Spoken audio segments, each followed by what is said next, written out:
welcome to our YouTube channel. Di acara Ngaji Bareng 21 Pods, podcast kesayangan kalian. Nah, di video kita kali ini kita kedatangan seorang bintang tamu, yaitu guru agama yang bernama Pak Ali Akbar. Nah, bersama Pak Ali kita bakal bahas-bahas nih tentang peristiwa apa aja sih yang ada di bulan Ramadan ini. Tapi sebelumnya kita bakal tanyain dulu nih kabar Pak Ali gimana. Oke, Assalamualaikum Pak. Waalaikumsalam warahmatullahi wabarakatuh. Gimana kabarnya hari ini Pak? Alhamdulillah baik. Puasanya lancar Pak? Alhamdulillah lancar. Ya. Mau langsung ke bahasan aja ya Pak? Ya boleh. Itu Pak, kira-kira peristiwa apa aja sih Pak yang ada di bulan Ramadan Pak? Tentang bulan Ramadan, ya ini adalah bulan sebagai bentuk rahmat dari Allah Subhanahu Wa Taala kepada umat manusia. Allah mengistimewakan bulan Ramadan karena bentuk kasih sayangnya kepada manusia. Kejadian-kejadian besar yang terjadi di bulan Ramadan. Yang pertama adalah diwajibkannya puasa di bulan Ramadan selama full 1 bulan. Kejadiannya kan gitu. Jadi Allah Subhanahu Wa Taala mewajibkan puasa di bulan Ramadan sebagaimana dalam Quran surat Al-Baqarah ayat 183. Ya ayyuhalladzina amanu kutiba alaikumusiyam kama kutiba alal ladzina min qablikum la'allakum tattaqun. Wahai orang-orang yang beriman, diwajibkan atas kamu sekalian untuk berpuasa di bulan Ramadan sebagaimana diwajibkan kepada umat-umat sebelum kalian agar kalian bertakwa. Ini yang pertama. Yang kedua, kejadian besar yang terjadi di masa Rasulullah SAW di bulan Ramadan, itu ada perang Badar. Perang Badar, perang apa itu Pak? Perang Badar ini perang yang pertama dilakukan kaum muslimin dengan orang-orang kafir. Jadi itu terjadi 2 tahun setelah hijrahnya Rasulullah SAW. Itu perang Badar, perang yang pertama. Perang sebagai pembeda. Karena di situ ada ujian dari Allah Subhanahu Wa Taala terhadap kaum muslimin. Ini perang yang luar biasa. Kalau kita nanti menyimak bagaimana kejadian-kejadiannya, kita akan hanyut dalam peristiwa-peristiwa besar dengan peristiwa-peristiwa yang menyentuh jiwa kita. Bagaimana perjuangan para sahabat Rasulullah SAW di perang Badar yang itu terjadi di bulan Ramadan. Oh, di Ramadan juga Pak? Ya, itu terjadi di bulan Ramadan. Yang kedua ada kejadian besar lain di bulan Ramadan yaitu Fathu Mekah. Fathu Mekah ini nanti pembebasan kota Mekah terjadi di tahun ke-8 Hijriah. Kemudian peristiwa besar lagi di bulan Ramadan, Allah turunkan satu malam. Yang malam ini lebih baik dibandingkan dengan 1000 bulan. Dalam surat Al-Qadar, Inna anzalnahu fi lailatul qadar. Sesungguhnya kami telah menurunkan di dalam bulan Ramadan Lailatul Qadar. Lailatul Qadar. Ini peristiwa yang sangat besar. Kemudian peristiwa besar lainnya di bulan Ramadan yang terjadi, meninggalnya Khadijah juga di bulan Ramadan. Meninggalnya Aisyah juga di bulan Ramadan. Ya, mungkin itu peristiwa di bulan Ramadan. Oh, itu perang Badar berarti perang pertama. Berarti selanjutnya ada perang-perang lagi ya Pak? Banyak Rasulullah melakukan peperangan setelah itu. Bukan berarti umat Islam suka dengan peperangan. Bukan. Umat Islam, peperangan adalah satu jalan terakhir ketika memang dakwah itu sangat berat. Dakwah itu sangat berat. Bagaimana sifat manusia yang suka menumpahkan darah sebelum Rasulullah diangkat jadi nabi pun, bangsa Arab adalah bangsa yang sebagaimana bangsa-bangsa yang lain di zaman dahulu begitu mudah menumpahkan darah. Ketika Rasulullah SAW berdakwah pun akhirnya harus ada kejadian pertumpahan darah. Dan perang Badar adalah perang pertama secara resmi kaum muslimin yang di bawah komando Rasulullah SAW. Itu pun niatannya bukan kejadian di perang Badar, itu niatannya bukan untuk berperang, Nah, jadi niatannya asal muasal kejadiannya begini. Iya. Terdengar kabar bahwa di Madinah, mendengar kabar Rasulullah kan dari Mekah hijrah ke Madinah bersama kaum muhajirin, kemudian kaum muhajirin hidup bersama dengan kaum Ansor. Setelah 2 tahun Rasulullah SAW hijrah bersama para sahabat, terdengar berita bahwa Abu Sufyan dan kafilah dagang itu pulang dari negeri Syam. Nah, mau pulang ke Mekah tentu saja melewati pinggiran kota Madinah. Nah, melewati pinggiran kota Madinah dan terdengarlah oleh kaum muslimin. Nah, pada saat itu kemudian Rasulullah SAW memerintahkan kepada para sahabat, ayo dirampas. Oi, apakah Islam melakukan perampasan? Apakah ini halal atau tidak halal? Halal pada saat itu. Ya memang niatnya merampas dagangan dari kafilah dagang yang dipimpin oleh Abu Sufyan yang dari Syam menuju Makkah. Kenapa Rasulullah memerintahkan untuk para sahabat untuk merampas? Apa? Yang pertama, ini para ulama kemudian memberikan gambaran. Yang pertama adalah kaum kafir Quraisy pada saat itu, Abu Sufyan dan teman-temannya itu dianggap sebagai kafir harbi. Kafir harbi? Iya, kafir harbi. Jadi kafir itu ada 2. Yang pertama adalah kafir harbi, yang kedua adalah kafir zimmi. Nah, kafir harbi adalah orang-orang kafir yang dia memerangi kaum muslimin, mengusir kaum muslimin, merampas harta benda kaum muslimin, membunuh jiwa-jiwa kaum muslimin. Nah, ini adalah kafir harbi. Sementara kafir zimmi adalah orang-orang kafir yang sudah melakukan perjanjian damai. Nah, tentu saja berbeda perlakuan terhadap kafir harbi dengan kafir zimmi. Iya. Kalau kafir zimmi, kita tidak boleh menumpahkan darahnya, tidak boleh merampas harta bendanya, nggak boleh. Mereka secara status sosial disamakan dengan kaum muslimin. Darahnya tidak boleh ditumpahkan, kemudian harta bendanya tidak boleh dirampas. Berbeda dengan kafir harbi. Kafir harbi adalah orang-orang yang memerangi kaum muslimin. Maka perangilah mereka dimanapun mereka berada. Jadi perangilah mereka dimanapun mereka berada dan harta mereka boleh untuk dirampas. Gitu ya, Pak. Kafir harbi. Maka kaum kafir Quraisy yang dipimpin Abu Sufyan pada saat itu adalah kategorinya kafir harbi karena mereka sudah mengusir kaum muslimin dari tanah kelahirannya. Bahkan awalnya kafir Quraisy ini pun merampas harta benda kaum muslimin yang sudah hijrah. Maka sebagai ganti rugi dari harta yang sudah dirampas di tanah Mekah, kaum muslimin bisa mengambil harta mereka kembali dengan jalan merampas dagangannya Abu Sufyan pada saat itu yang dipimpin oleh Abu Sufyan. Maka pada saat itu bergeraklah menuju Badar, sumur Badar. Ya. Badar. Sebanyak 300 lebih. Ada riwayat 313, ada riwayat 317. Tapi jumlah selisih seperti itu tidak dipermasalahkan. Yang kesimpulannya itu ada sekitar 300 lebih. Jadi orang-orang kaum muslimin bergerak ke Badar untuk menghalangi perjalanan dagang Abu Sufyan. Dan ternyata Abu Sufyan itu mendapatkan berita bahwa nanti akan dihadang oleh kaum muslimin. Kaum muslimin akan merampas dagangannya. Abu Sufyan menerima berita seperti itu, kemudian Abu Sufyan mempersiapkan diri dengan pasukan perang, meminta bantuan. Maka dalam sekejap waktu Abu Sufyan sudah mendapatkan 1.000 pasukan. Banyak banget. 1.000 pasukan dengan mereka 600 lebih menggunakan baju perang lengkap.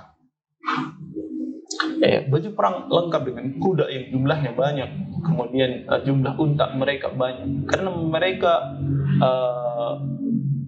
berniat memang untuk melindungi dagangan dan memang untuk berperang. Itu. Sementara kaum muslimin niatnya bukan untuk berperang, hanya merampas. Maka di antara kaum muslimin mereka tidak menggunakan baju perang lengkap. Karena itu muasal dari terjadinya perang Badar. Dan pada saat itu, kenapa perang Badar juga dijadikan pembeda? Karena disinilah kaum muslimin diuji oleh Allah. Apakah kaum muslimin memiliki teguh pendirian di bawah perintah Rasulullah atau mereka mundur dari peperangan? Iya, Pak. 300 orang melawan 1000 orang yang berpakaian lengkap. Nah, ini mungkin kalau laki-laki nih. Waduh. Bayangkan peperangan, kita berperang dengan kita bawa pedang tanpa tameng, sementara musuh jumlahnya 3 kali lipat dengan baju besi, kemudian dengan tameng, dengan kuda. Ini maka ujian keberanian kaum muslimin. Nah, pada saat itu Abu Bakar, kemudian Umar bin Khattab, ya, mereka adalah sahabat Rasulullah yang luar biasa. Tapi Rasulullah SAW tidak cukup melihat Abu Bakar dan Umar saja. Maka Rasulullah pun meminta pendapat dari sahabat-sahabat yang lain. Maka muncullah sahabat-sahabat yang lain, baik dari kalangan Muhajirin maupun dari kalangan Ansar. Mereka mengatakan mereka bersedia untuk mengikuti apa yang diperintahkan oleh Rasulullah. Ketika Rasulullah memerintahkan kita untuk berperang, maka kami pun akan ikut dan taat dengan Rasulullah untuk ikut berperang. Dari golongan Ansar, dari golongan Muhajirin telah siap semua. Maka kemudian terjadilah peperangan. Dan peperangan Badar kemudian dimenangkan oleh kaum muslim. Menang, Pak. Menang. Dan luar biasa karena memang satu Rasulullah SAW untuk berdoa kepada Allah. Ya, doa yang luar biasa yang terus dipanjatkan pada saat terjadi peperangan. Wahai Allah, jika Engkau menghendaki kaum kafir yang menang, maka Engkau tidak akan disembah lagi. Iya. Dan wahai Allah, jika Engkau menghendaki kaum muslimin kalah, maka Engkau pun tidak akan disembah lagi. Nah, siapa lagi yang mau menyembah? Semua kaum muslimin habis pada saat itu kalau memang kalah.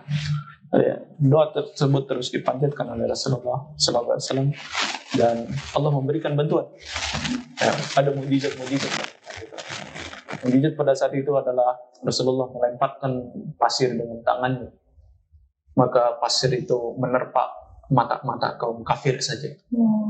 Kemudian Allah memberikan bala bantuan malaikat. Bahkan ada riwayat yang ketika sahabat hendak memenggal kepala, tiba-tiba kepala sudah menggelinding duluan. Alah, siapa ini yang memenggal? Karena gitu. Jadi dapat malaikat itu membantu. Allah mengirimkan pasukan dalam bentuk malaikat. Dan begitu yang terjadi di perang Badar. Padahal terbilang mustahil ya, Pak. Antara 1000 sama 300 itu kan intinya banyak ya, Pak. Iya. Dalam hitungan manusia, maka ini pun menjadi pembelajaran kepada umat manusia. Hitung-hitungan manusia sifatnya lemah. Iya. Sementara hitung-hitungan Allah itu sifatnya sempurna. Kalau manusia masih mengatakan, oh ini nggak mungkin, belum tentu di hadapan Allah. Allah mungkin saja, tidak ada yang mustahil di hadapan Allah. Meskipun di hadapan manusia ini tidak mungkin. Cuman Allah mempersyaratkan satu, bagaimana itu menjadi mungkin? Ketika kita punya keyakinan bahwa Allah pasti menolong kita, maka disitulah pertolongan Allah datang.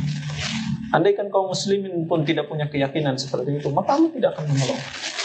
Tapi karena kaum muslimin yakin bahwa Allah akan menolong kita, maka Allah pun menolong. 300 melawan 1000 menang. Kalau itu Pak, tentang yang Lailatul Qadar itu kayaknya menarik banget. Gimana itu Pak ceritanya? Ya, tentang malam Lailatul Qadar. Tentang malam Lailatul Qadar ini Allah memberikan satu malam hadiah besar kepada kaum muslimin. Bagaimana ada satu malam, yang satu malam ini nilainya sama dengan 1000 bulan. Maka jika kaum muslimin melakukan ketaatan di malam itu, melakukan ibadah di malam itu, maka dia akan dinilai telah melakukan ketaatan, telah melakukan ibadah senilai dengan 1000 bulan. Wow. Ya, 1000 bulan. Berarti berapa tahun? Berapa ya? Banyak. 1000 bulan. 1000 dibagi 12 lah.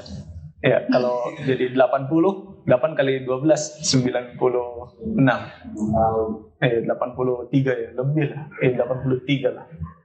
Jadi satu malam senilai dengan 83 tahun. Itu dalam satu tahun ya. Ada 1000 malam. Ada satu malam yang nilainya 1000 bulan. Ya, ini pun karena satu bentuk kasih sayang kepada umatnya Nabi Muhammad. Karena apa? Umatnya Nabi Muhammad itu usianya pendek-pendek. Iya, Pak. Nabi Nuh usianya 900 ya, 950 tahun. Nabi-nabi yang lain usianya panjang-panjang gitu. Usia yang pendek itu ya Nabi Muhammad usianya pendek.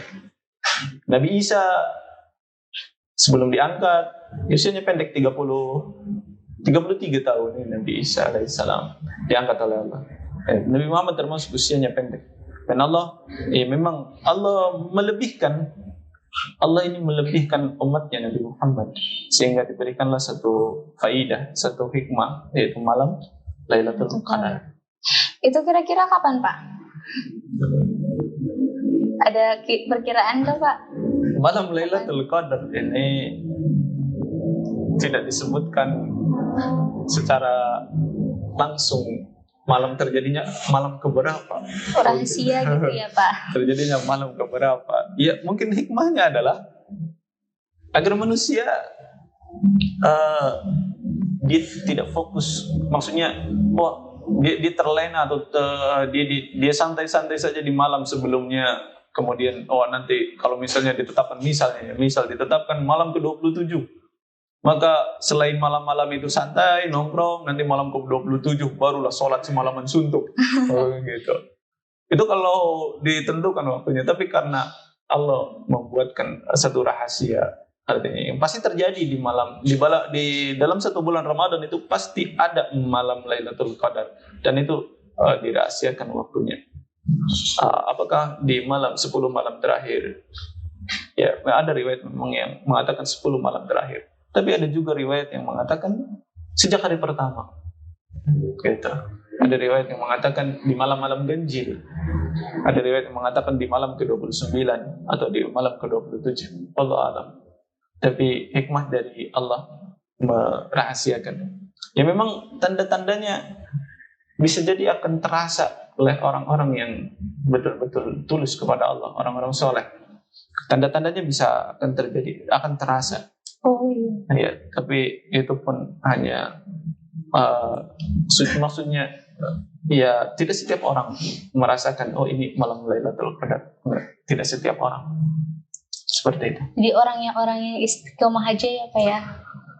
Ya orang-orang yang dipilih Allah Subhanahu Wa Taala. Bisa jadi orang-orang yang dulunya bermaksiat, tiba-tiba dia bertaubat dengan taubatan nasuha, taubatan yang sangat tulus. Allah menerima taubatnya dan Allah takdirkan dia mendapatkan malam Lailatul Qadar. Bisa saja.